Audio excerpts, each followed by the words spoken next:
Welcome to the Performance Mindset Show. I'm your host, Amy Calandrino, commercial real estate advisor, investor, and author. Each week, I speak with inspiring leaders and entrepreneurs about the habits, decisions, and strategies that fuel growth and lasting success.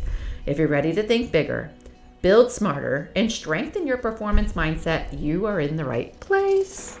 So today I have with me Paul Twyford, who is co-founder of Winter Park Distilling Company, the first legal craft distillery in Winter Park, although we'll talk a little bit more about that, and one of Florida's pioneers in authentic small batch spirits.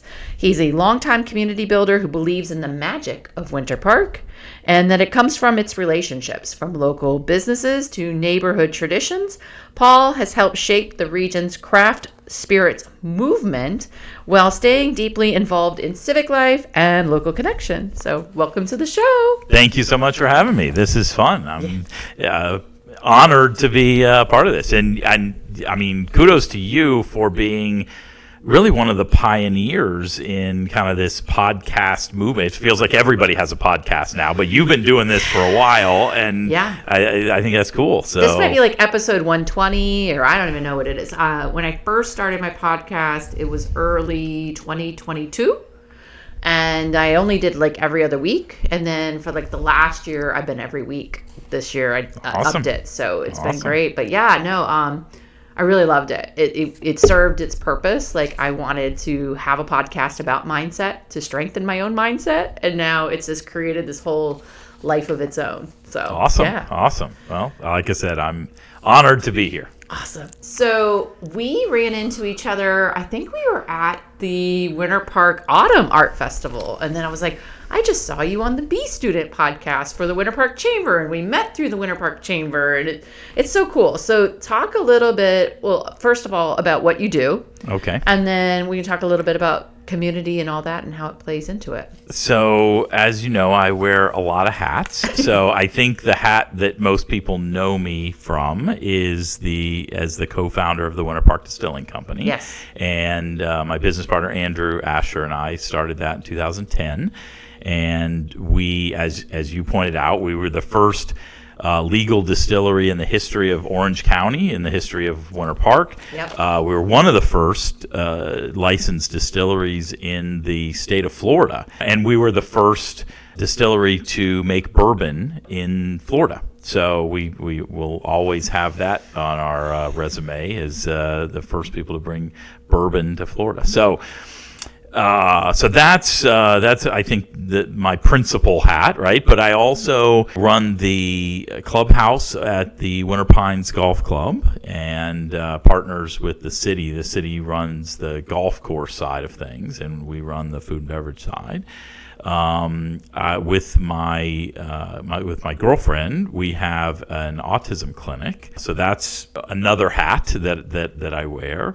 I also run a bar down in Kissimmee at the largest food truck park in the country. It's called World Food Trucks, and there's like 92 food trucks there that never move, right? They're always there, and it is this cornucopia of food, and we are the alcohol purveyors there. So anyway, that's at least some of the things that I do. It's interesting though. I can totally relate to someone that like has multiple hats, because my main vocation is like commercial real estate. It's what I do day in and like day out. But then through the other things like I do, like the podcast and owning my own property. I wrote a book. Yeah. I did. You're an author. Through speaking and owning property and philanthropy. We have our foundation that we're going to do a bit more with, my husband and I. Really excited for that in 2026. I am going to have like a kickoff meeting for that. And actually, it's all people that are going to be on my committee. Is like people I met like otherwise. And so the purpose of our foundation is help to democratize the wealth gap and inspire more people to do investment and entrepreneurship. And so we really want to focus on like fifth graders and exposing them to that. And like, because that's when people start to kind of think about things and then show them. And we did the program about 10 years ago through my husband's firm. And then I've always wanted to bring it back. And what's so interesting is I have the list of all the kids that went through it before, and they're now 16, 17, and they probably need community service hours. Oh, perfect. So my commercial real estate skills also come into place because I've never met a stranger, and I am really good. I'm not a commercial real estate agent that ever cold calls people because I just don't like that. But like, you know, if I have to contact someone and like they own a property next door and my client wants it, I can call them and I can get them on the phone and ask them for things. And so I think same thing with like the foundation is like I can call people and say, hey, we have this great cause. Let's all come together and work the magic. Yes. Isn't that fun? Yeah, I love that. And that's such a good, I think that's one of the things that's lacking in our educational system is exactly what you're talking about. That, you know, giving kids kind of the option of doing something that's maybe a little different than you know, what we're sort of told as kids, right, is, you know, get good grades, go to college, you know, get a vocation, and everything's going to be fine, right?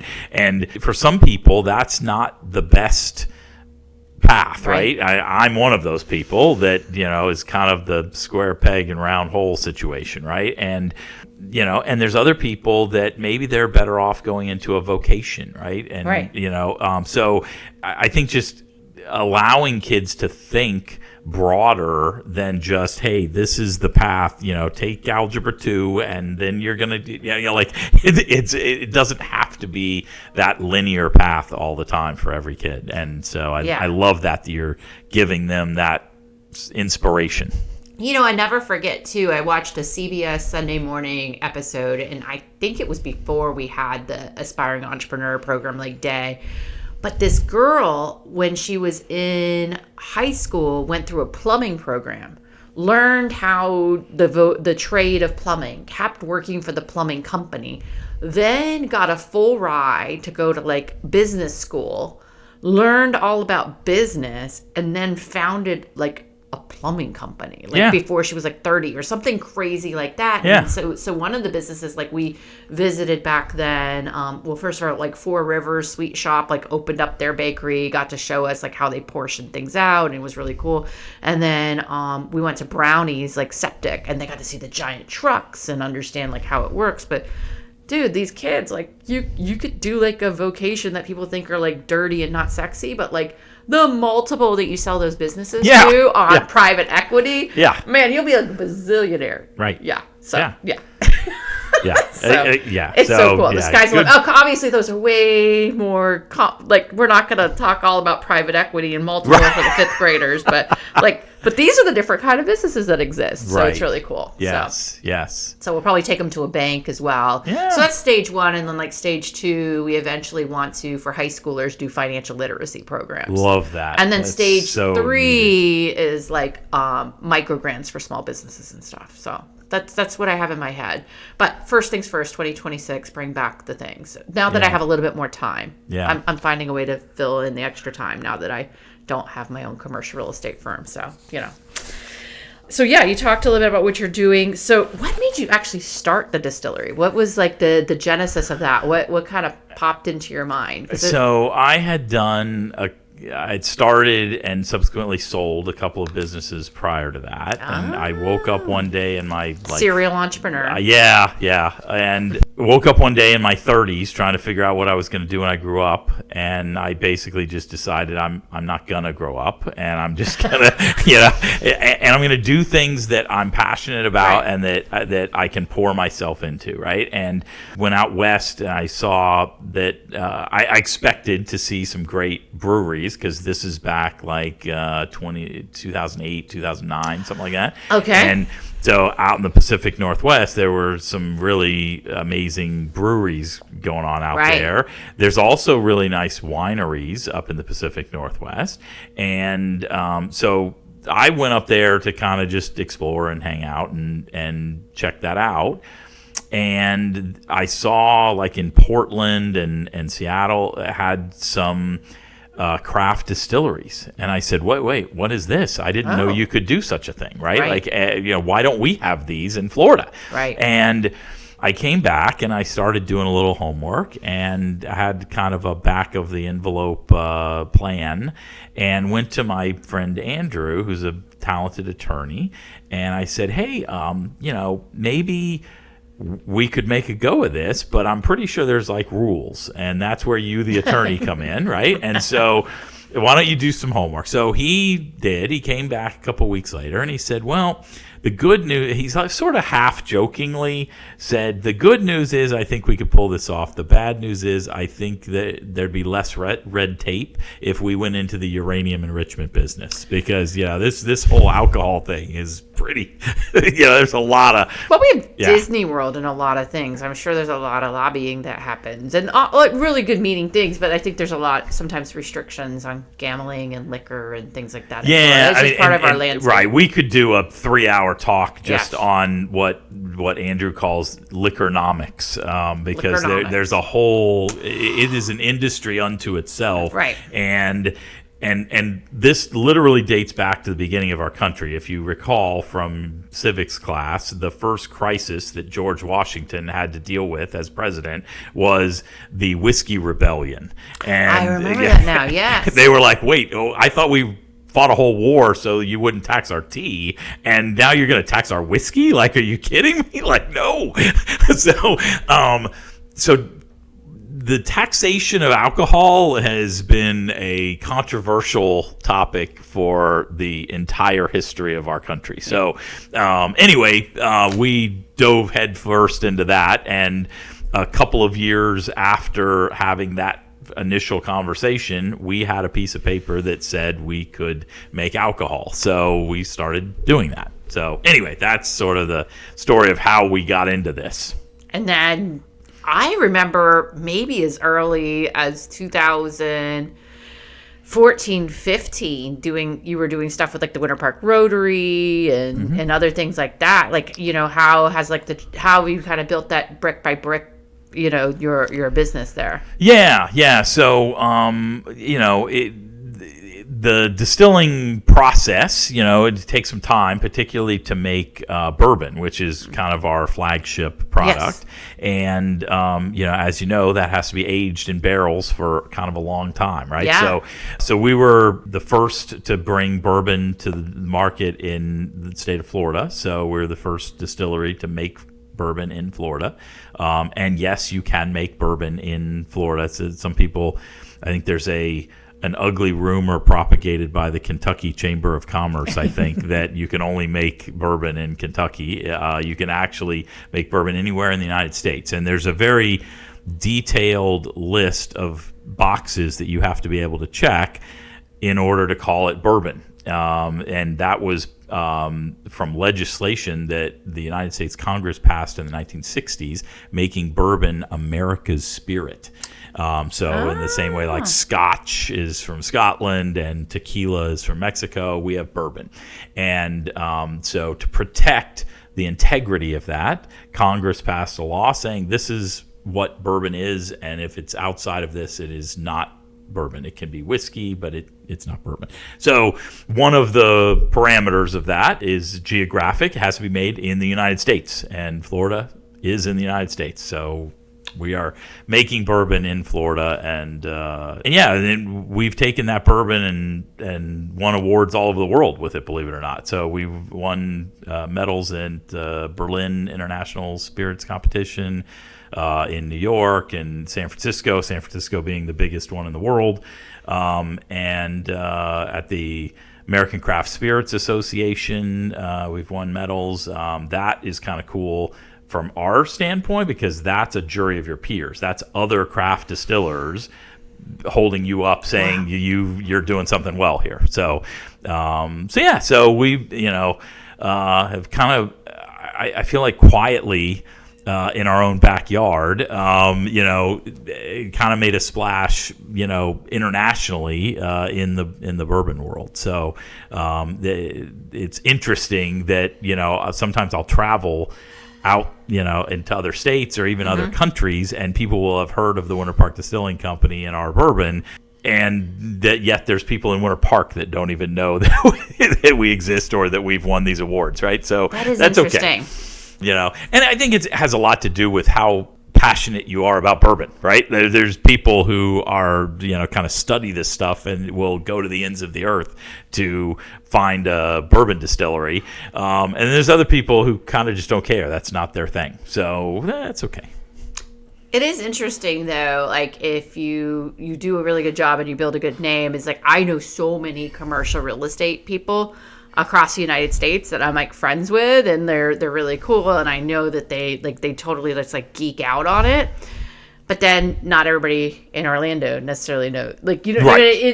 They don't know. But it's like if you're really super passionate about, who's legit. Who's Yes, cool. yes. Yeah, I totally get that. I'm totally tracking. So you are Winter Park Distilling. Tell those, because we actually, believe it or not, 50% of our audience is international. Wow, that's Can you awesome. believe it? Yeah, well, you're very worldly. Yeah. And we keep growing month after month after month. But I always have to remind myself too, is like we know each other like personally, but then the listeners don't necessarily know you. Talk to people about Winter Park and what kind of makes Winter Park special, and why you wanted to have your distilling company be Winter Park Distilling, and tell the listeners a little bit about Winter Park. Well, I think Winter Park's a very special place. I'm from here, so I'm biased, right? Yes. So some of us from Winter Park joke that Orlando is a quaint suburb of Winter Park, Winter Park has a long history that dates back to the 1800s, and part of that history is Rollins College, and yes. Rollins very well. And in 1885, Rollins was founded, and that's right down in the heart of downtown Winter Park. And even to this day, that gives Winter Park kind of an edgy college town feel, Yeah, it does. while still having the charm and character of this, kind of cool little city just outside of Orlando, right? So, it's hard to put into words, what that charm and character feels like, right? But, it's very unlike most places in Florida, right? Like the places that you think of in Florida are like beach towns, Yeah. and everybody wearing flip-flops and tank tops, and, there's T-shirt shops and fudge stores, right? Like that is not what Winter Yeah, Park we is don't about. have any souvenir Right. stores or anything like that. And it was interesting is New York Times did 36 hours in Orlando. I think a whole day or day and a half was all about Winter Park. Yeah, I mean, because you it's might the as well cool put stuff. it's all the cool Yeah, stuff. yeah. Like go on the Winter Park boat tour. And actually, that is one of my questions I was going to ask you later in the interview on my rapid fire, but I might as well ask you now. If someone had 24 hours to spend in Winter Park, what should they do? Where should they stay? Where should they stay? Probably the Alfond Inn, which is Yeah. right down in the heart of things, owned and operated by Rollins College, and or Park Plaza Gardens, which has a long history, right down on Park Avenue. But yeah, certainly the Winter Park boat tour is a must, right? Yes. The Morse Museum, which is the largest collection of Tiffany glass anywhere in the world, as I understand it, and is really just a very cool museum. And we have so many other museums. I used to be on the board, as you know, of the Winter Park History Museum, which is small but mighty, and tells the story of Winter Park, I think, very well.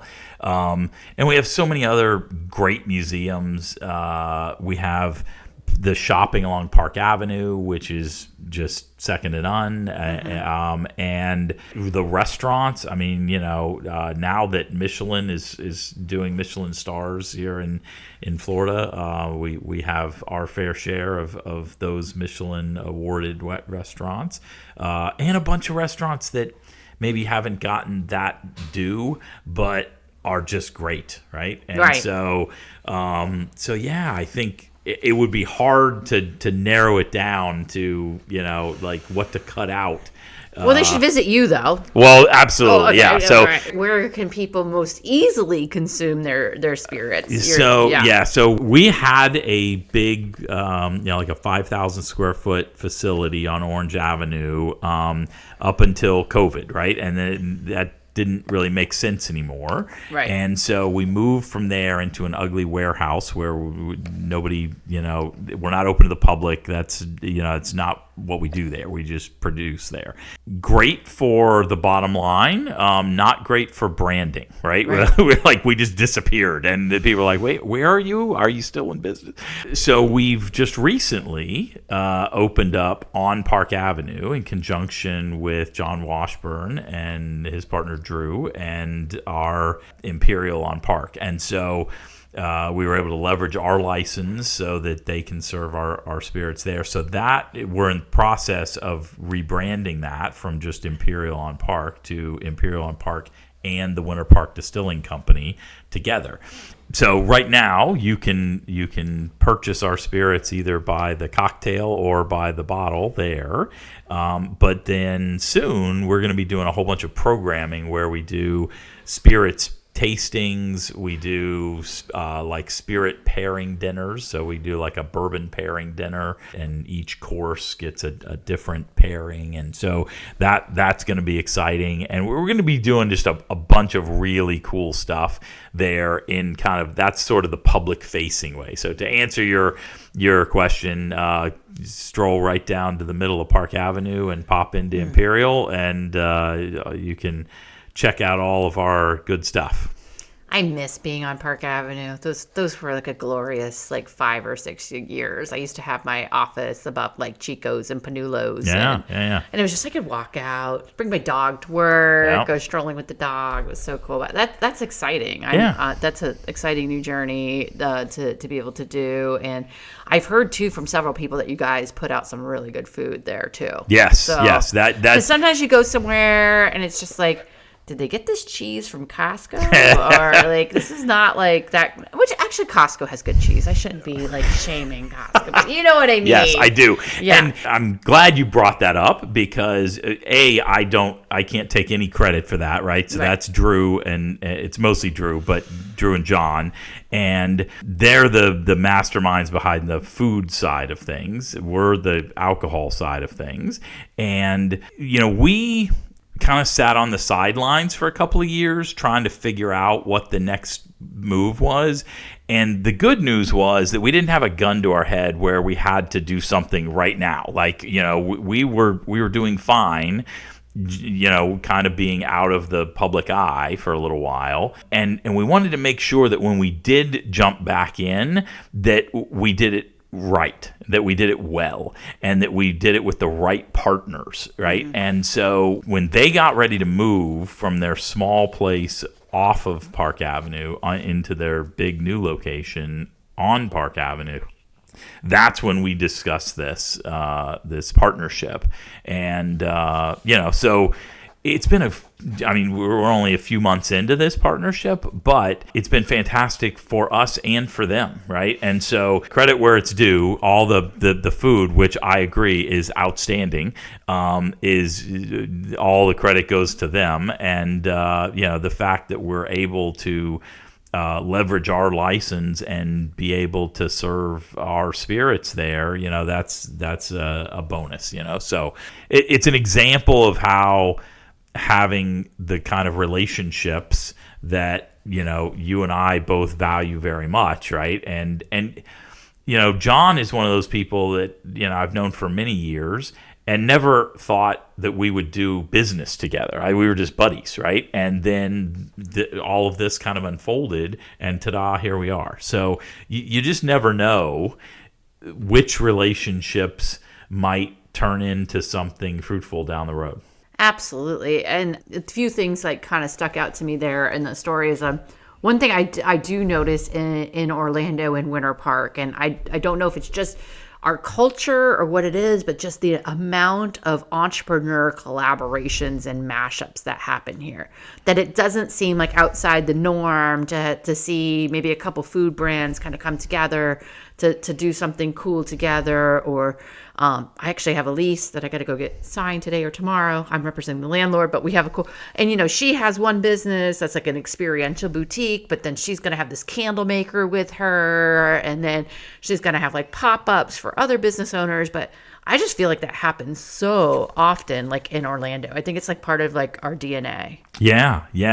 And I guess, I've lived here my whole life, so I don't really know what it's like elsewhere. Right. So maybe you're right. Maybe other places aren't as collaborative, but certainly here that's the norm, right? And it's one of those things, the way I look at it is, you build the relationships first without expecting anything in return, right? I don't like the kind of transactional relationships that are built, and so I think you just connect as human beings without the expectation of anything coming from that. And then if it does, well, that's just icing on the cake. That's, ta-da, here we go. So, that's kind of the way I look at things.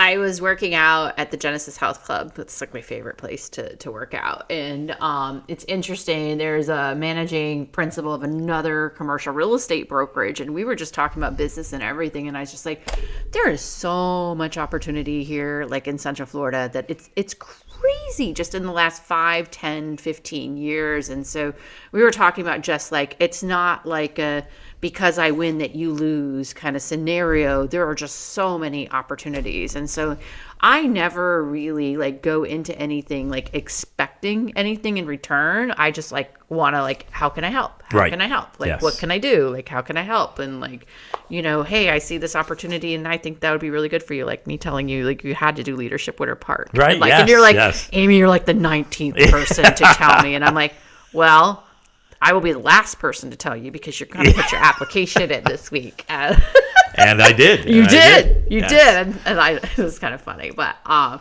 am very persistent in a very nice way. Like, but you have to be in what I do. That's true. Otherwise, you just don't get deals done. Right. So, but it's interesting. Yeah, I don't expect anything in return. But yeah, we were talking all about that, and he has the same mindset too. But it's nice to see people like have that kind of mindset. And I do think when you think about all the different entrepreneurs and business owners in Orlando, those that like collaborate the most, they win. Like, they just win again and again and again. And one of my clients, Mosaic Hair Studio and Blowout Bar, they've like been a client of mine for like 15 years, and they're doing we're working on another location now, which I can't talk about yet. But like, it's interesting. He will even just talk to other salon owners, and but then there's some that they don't want to, and they're super secretive. But it's like, why wouldn't you? Like, you don't want to disclose anything like private, but I don't know. It's an abundance mindset. It's a performance mindset. Right. Yes. That's there you go. The show. So yeah.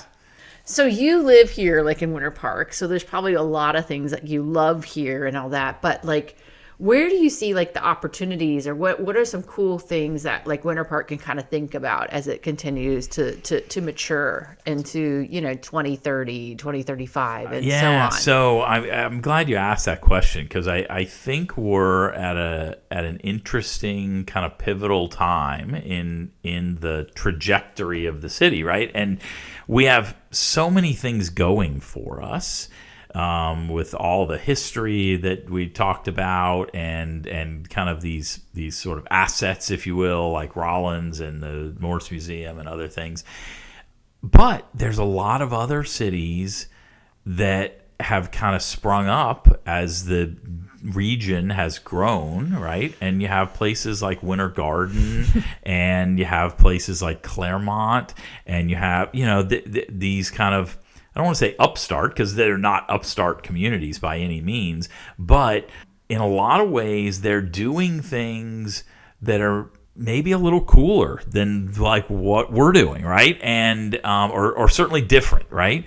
And I think the possibility that, I don't want to say we get passed up, right? But we get sort of eclipsed by some of the cool things that are going on in other communities if we rest on our laurels. Right. And so I think that it's going to be important for the future of Winter Park to take a growth mindset. There are people in Winter Park that want to take a snapshot of what it looked like in 1994 and never change anything, right? And I don't personally think that that's the best policy, right? Because, all these other communities are doing cool, innovative things that didn't happen in 1994, right? They're happening right now.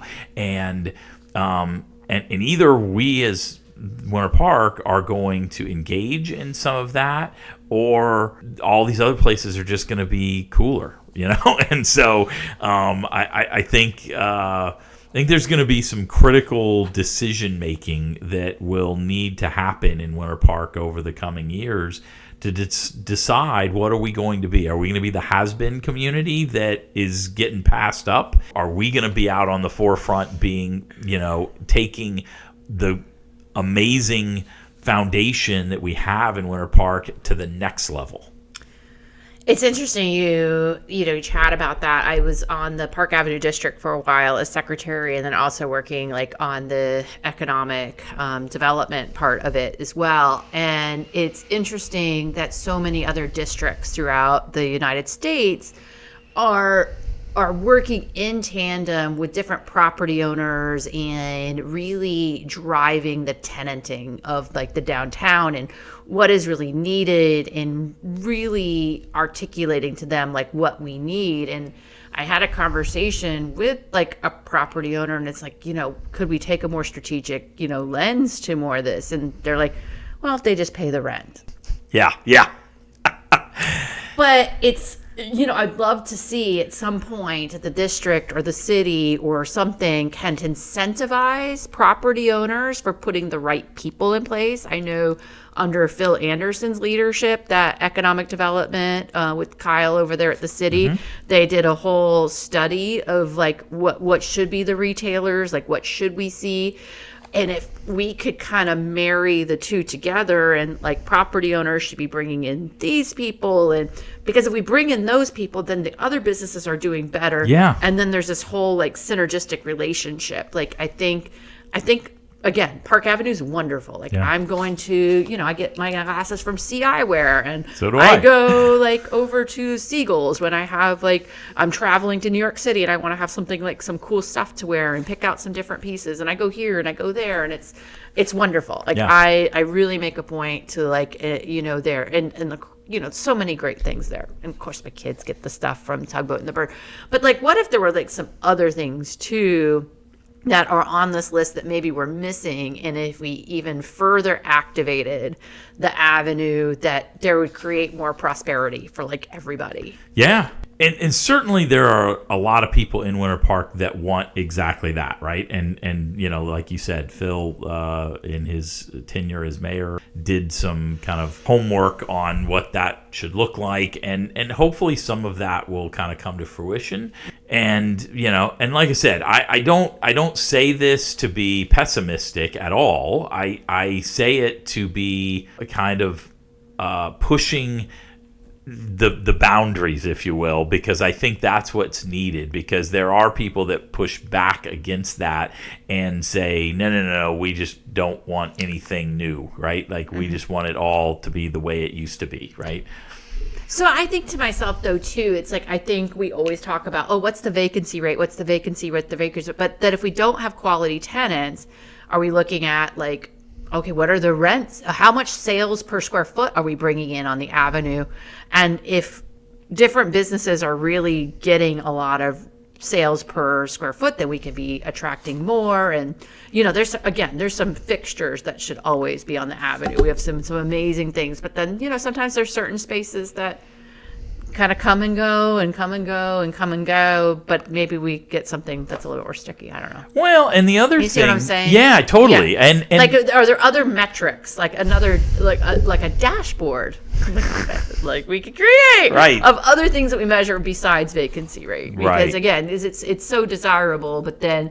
And you can't always keep a business from blowing out. I mean, that's the natural cycle of business, right? But Winter Park is so much more than just Park Avenue. As and then, great as that's the crown jewel, but it's funny because my mom worked as a florist on Park Avenue many, many years ago when she was, a very young lady. And at the time, they were building the Winter Park Mall, which is, this goes way back, right? Yeah. And everybody on Park Avenue was wringing their hands and very concerned that, oh my gosh, they're building a mall. Nobody's going to come to Park Avenue anymore, which is laughable today, right? Malls are dead and dying all over the country. And but at the time, that seemed very threatening to people on Park Avenue, right? It clearly did not spell the demise of Park Avenue at all. And in fact, the Winter Park Mall eventually got demolished and made way for the Winter Park Village. Right. And then 30 years later, people were wringing their hands going, oh my gosh, they're going to do this awesome Winter Park Village thing, and now nobody's going to come to Park Avenue. Yeah, it's a short memory, right? And since then, Winter Park Village has been redeveloped, right? And Park Avenue has stayed the course the whole time, right? So, but I think the point is that it doesn't have to be a zero-sum game, right? It doesn't have to be the exclusion of everything else so that we can keep the things that we like about Winter Park. We can keep those things and add other things, right? We can activate Fairbanks Avenue, and we can further, beautify 1792. We can do, all these other things, because at the end of the day, a lot of people have to go through Winter Park to go to other places, and then how do we get people to stop here, spend some time here, spend some money here, all those things. Yes. So it'll be interesting to see what the leadership will come up with in terms of, and what private industry does. Because, commissioners and the mayor can only really do so much, right? It's private industry that is going to kind of drive that and invest in that, right? And I think, I would like to think that the leaders of Winter Park are thinking in terms of working along with the leaders in the business community. So as an example, when the city purchased the Winter Pines Golf Club a couple of years ago, they thought to themselves, hey, we're pretty good at running golf courses. We have the Winter Park 9 right there on Park Avenue, and we've won awards for how well we run that. But we also recognize that we're not experts in the food and beverage space. And so they put out an RFP, and I bid on that, and so we ended up running the clubhouse, and so now we're partners with the city. And so I'd like to think that's a good public-private partnership that has elevated. That course certainly is a better golf course, and I would argue a better clubhouse than it has ever been. I've been to the clubhouse. It's great. Yeah. So, I would like to think that can be a model for how the city and private industry can work together to do some pretty cool things that maybe neither could do on their own. But I think, one thing that's interesting is it all goes back to relationships. It all goes back to, cultivating those relationships, building those relationships, finding out what the needs in the community are. So we're talking so much about Winter Park, but everything we're talking about is really relatable to anything. I'm working on a project in Winter Garden, and it's I'm talking to the ownership. They want to do this development. It's have you, besides talking to the commission and doing the bare minimum, have you sat down with economic development and heard from them what they want and what they see. And so like the more that private individuals, developers, all those kind of people are also communicating with the city and like working together, collaboration, I think you come up with like a better overall result. I agree. 100% agree. Yeah. Yeah. So I enjoy that. Actually, I get to talk to economic development again in Winter Park tomorrow. So I want to like dive into some stuff and on a project I'm working on. So. Okay, cool. Tell Kyle and the crew that I said hi. Yeah, I'm excited. So what has entrepreneurship taught you about patience, resilience, and creativity? Oh boy. Or one of them. Okay. Well, let's start with patience, because that's not something it is not a quality that I naturally have, right? I want to do everything yesterday, and I get very frustrated if things aren't done on the timeline that I think they should be done on, right? And just going back, using it as an example again, is, that Winter Pines project. I tell people that I move at the pace of entrepreneurship, and the city moves at the pace of government. And I have learned that those two are not the same. They are not even in the same universe. You don't say. Yeah. And so that has taught me a certain amount of patience, because, projects that I think we should get done right now tend to take a little longer. But you got to wait for a meeting and another meeting. Yeah. So having said that, patience is rewarded in entrepreneurship if you can just grit that out, right? And so what were the other things? You said patience and that, and then how about resilience? Resilience. Oh, I think that's probably the most important trait for anyone that wants to be an entrepreneur, because there's a quote from Steve Jobs that he said, as an entrepreneur, at some point you're going to just get punched in the face with a brick, right? And you're going to have to decide how you respond to that. And most people don't respond well, right? They just kind of turn and run and say, this was not for me, right? Mm-hmm. And you have to, if you're going to be successful, entrepreneurship, but I think probably in real estate or in like anything, right? Because, one of the things that is inherent in your business is rejection, right? Like, I mean, that doesn't feel good when you get rejected, right? And, but if you can't power past that, then you probably need to find another line of work, right? And so in entrepreneurship, like, you're just going to meet one obstacle after another. And if you let that discourage you, then you're not going to be successful. It's just the end of story, right? And so you have to decide, I'm going to do whatever it takes to overcome whatever obstacle gets thrown in my way. And that is not a decision that you make once, right? You have to make that decision every day, sometimes multiple times a day, when you're confronted with new challenges, right? And so, resilience, I think, is just one of the most important things in life, and in parenting and in anything, right? Like, things aren't always going to go your way. Power through it.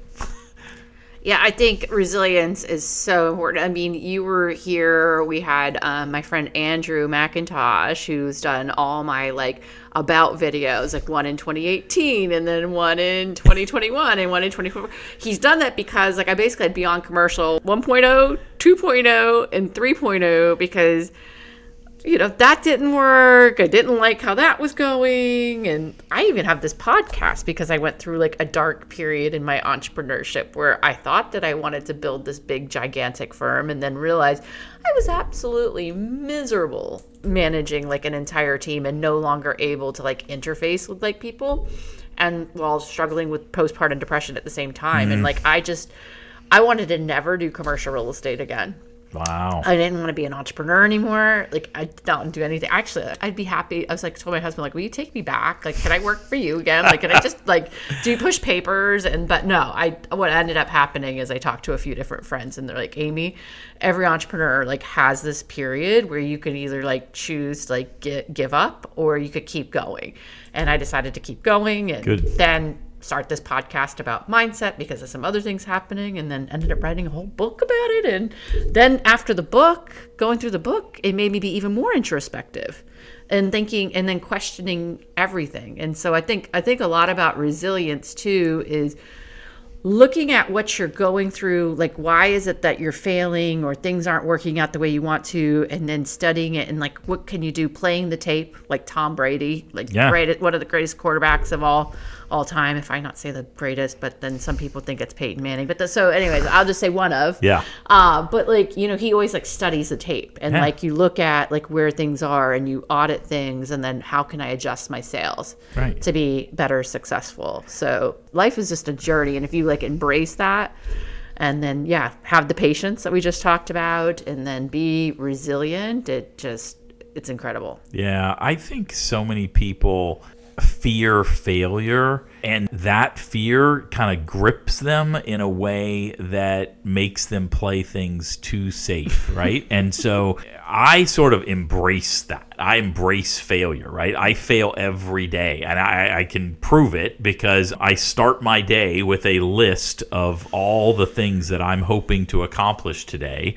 And I can't tell you the last time that I crossed off every single thing on that list before I went to bed. So every day I go to bed thinking, okay, I only accomplished half the things on my list today, or sometimes hardly any of the things. I get waylaid in this direction or that. And so then I have to just suck it up and make the list for tomorrow, and if sometimes that looks a lot like the list for today, right? But you just suck it up and you go for it, right? And if I were to internalize that every day and go, another day, failure, I didn't accomplish everything I was hoping to accomplish today, then it would be self-defeating, right? I wouldn't be able to keep going, right? And so I think that we just need to be more able to overcome that and not think of failure as this horrible thing. It's a step in the direction of success. Nobody succeeds in everything they do the first time, right? Like you just don't, right? You have to fail your way to success. And I know that's cliche, but no, you do. I mean, you even think about like the podcast that I did when I first started it, I was petrified and I recorded 3 episodes and then I stopped. And then a friend asked me like, how's that podcast going? And I'm like, I actually decided not to do it. And he's like, what do you mean by that? And I'm like, okay, fine, I'll do it. And then it was audio only at the beginning. Okay, and then I was like, okay, fine, I'll start doing videos. And the videos were very basic. And then, elevated to this one and elevated. And then here we're sitting here. Yeah, no. But if you didn't awesome. Like failure, I think it's okay. Like, you can't be afraid of failure. It's okay to take some baby steps too, but you have to be like working towards and like continuing to innovate. Right. Yeah. Right. And I think setting your sights high, right? Like, I could, just using the list example, right? Like I could make a shorter list. I could be less ambitious about what I'm trying to accomplish today. And I could easily cross all those things off the list and feel good about myself that I accomplished everything on the list. But I would be worse off for it because, having a more robust list that is going to be hard to get all of that done. At the end of the day, I got more done than if I had a shorter list, right? So, it depends on kind of how you're keeping score, right? You got to push yourself, but don't push yourself too much. Give yourself grace. Yeah. So, well, is there anything that we didn't talk about that you want to talk about before I ask you I have some rapid fire fun. Oh boy, okay, all right. Like we're going into, what do they call it? The final round, final Jeopardy. Yeah. Right. No, okay. I'm. You ready? Okay. Yeah, let's do it. Okay. What's your go-to drink from your own lineup? Well, so the go-to spirit, your spirit, is bourbon. Your bourbon, and we have more than one bourbon. So do you have a favorite? Yeah, or is it like children? It is kind of like you're kind of asking me to choose my favorite child. In my case, I only have one, so child, that's easy to choose. In spirits, that's a little harder, but if you put a gun to my head, it's our Bonfire Bourbon. That's, like I said, won a bunch of awards. Not actually our most expensive one. Our Reserve Bourbon is a higher proof and has also won a bunch of awards. But the Bonfire is, I think, the most unique to us. And so for that reason, that is... I've had it. It's very good. Thank you. Yeah. I want to thank you for listening to the Performance Mindset Show. If today's conversation gave you something to think about, be sure to follow the show and share it with someone who's ready to grow. You can find more insights, resources, and details about my book, From Perfect to Real, at amycalandrino.com. Until next time, keep investing in yourself, your business, and your mindset.